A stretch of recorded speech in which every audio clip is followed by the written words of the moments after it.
Oke, assalamualaikum teman-teman semuanya. Gimana kabarnya teman-teman? Kita akan lanjutkan pembahasan pemrograman Java. Dan untuk di video kali ini kita masuk di pembahasan prosedur dan fungsi teman-teman.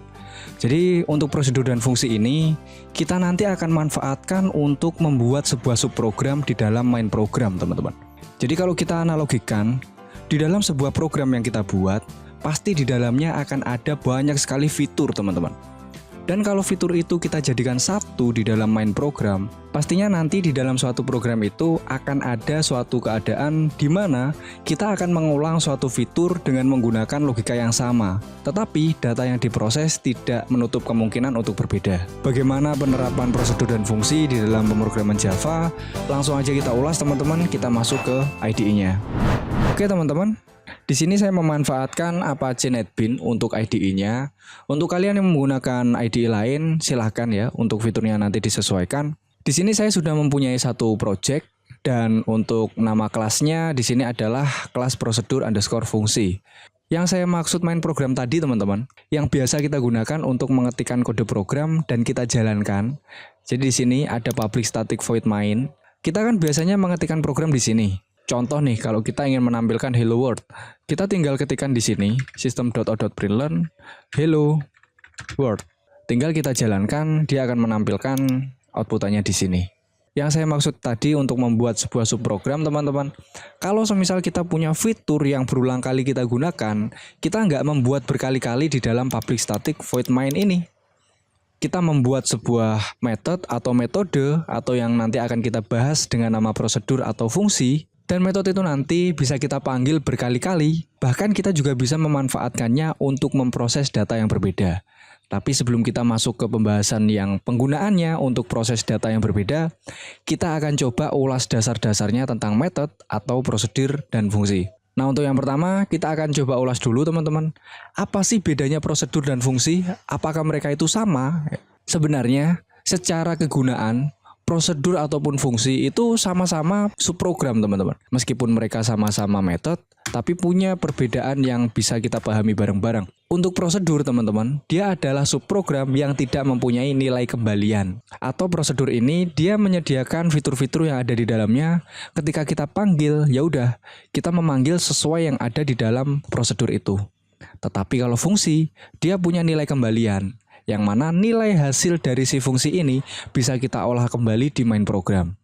Contoh, kita akan coba deklarasikan dua tipe ini. Yang pertama kita akan deklarasikan prosedur. Cara pendeklarasian di pemrograman Java itu gampang teman-teman. Jadi kita tinggal buat sebuah method atau void dengan tipe public static. Jadi kita ketikkan aja public static void. Semisal saya akan buat sebuah prosedur dengan nama siswa. Nah, cara pendeklarasiannya seperti ini. Public static void, nama prosedurnya, kurung buka kurung tutup, kurung kurawal, di dalamnya sini adalah prosedur yang akan kita ketikkan.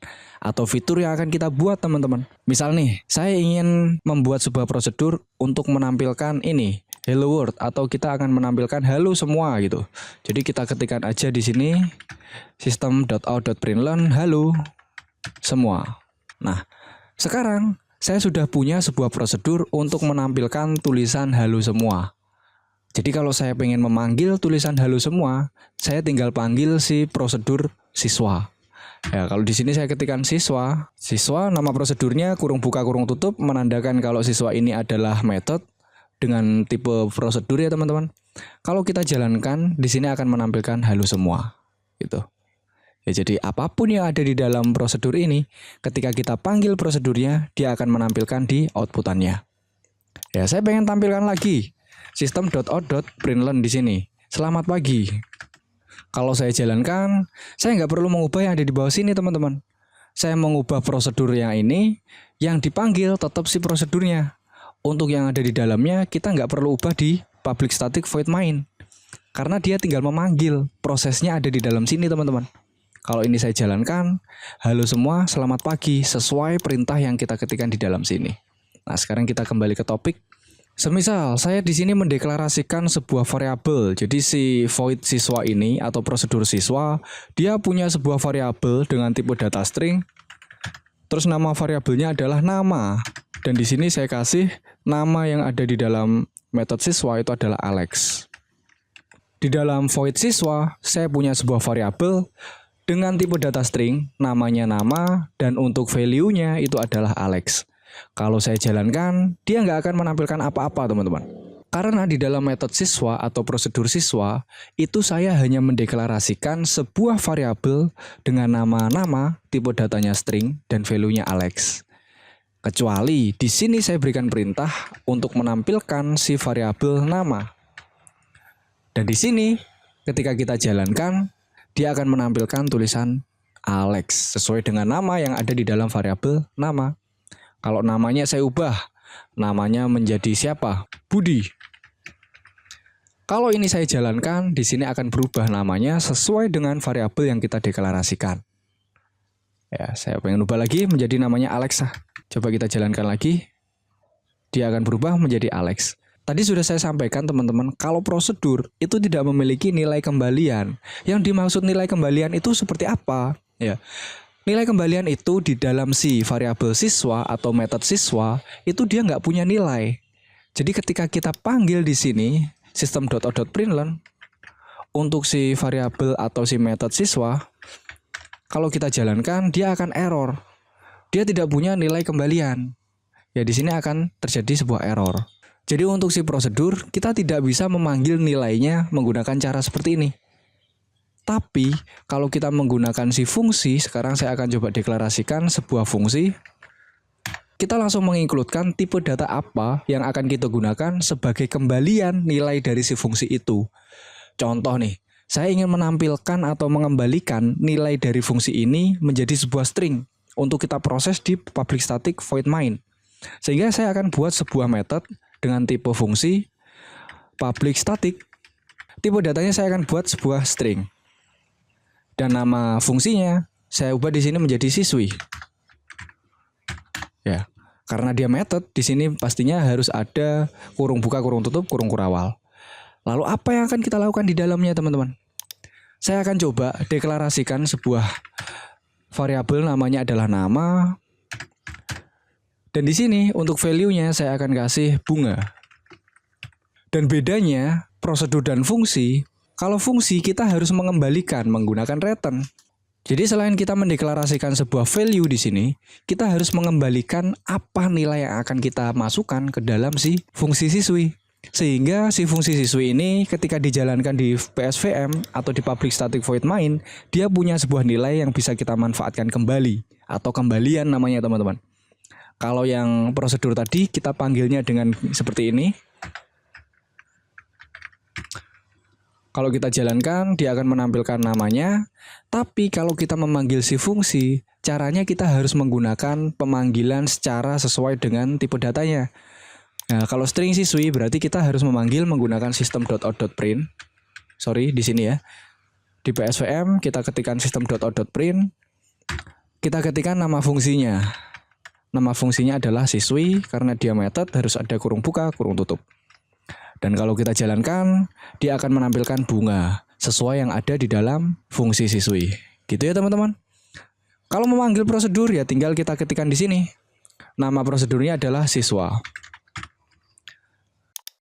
Ini adalah pemanggilan dari prosedur, ini adalah pemanggilan dari value fungsi yang kita buat sudah punya nilai kembalian gitu, teman-teman.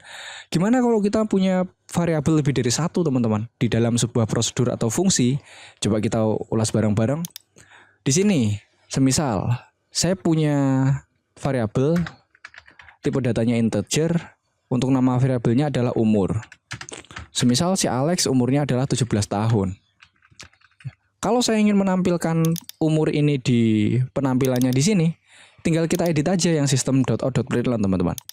Nama, terus semisal di sini saya tambahkan umur ya. Ya tinggal seperti ini aja, teman-teman. Kalau ditambah tahun ya tinggal ditambahkan di belakangnya, sudah selesai. Kalau kita jalankan Alex 17 TH.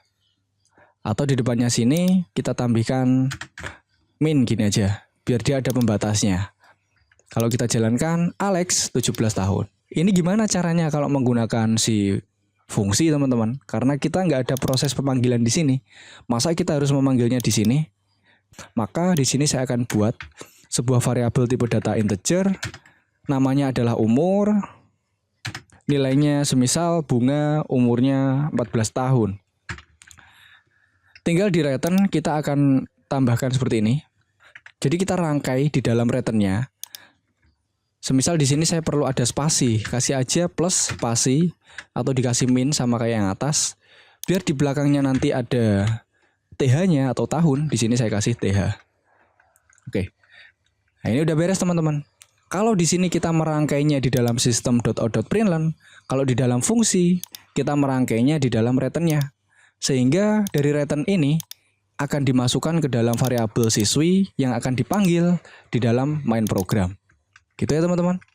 Kalau kita jalankan, nah bunga 14 TH. Ya. Jadi itu pembahasan kita teman-teman. Gimana mendeklarasikan sebuah prosedur, gimana mendeklarasikan sebuah fungsi, dan bagaimana cara kita memanfaatkannya di pemrograman Java. Jadi kalau kalian nanti disuruh membuat sebuah prosedur atau fungsi, jangan sampai kebalik ya teman-teman. Intinya dua-duanya ini adalah metode dalam membuat sebuah subprogram di dalam pemrograman Java. So, pembahasan kali ini saya cukupkan sekian teman-teman. Kalau ada kekurangan, mohon maaf sebesar-besarnya. Kalau ada yang tanyakan, silakan cantumkan di kolom komentar. Semoga bermanfaat. Saya akhiri, wassalamualaikum warahmatullahi wabarakatuh.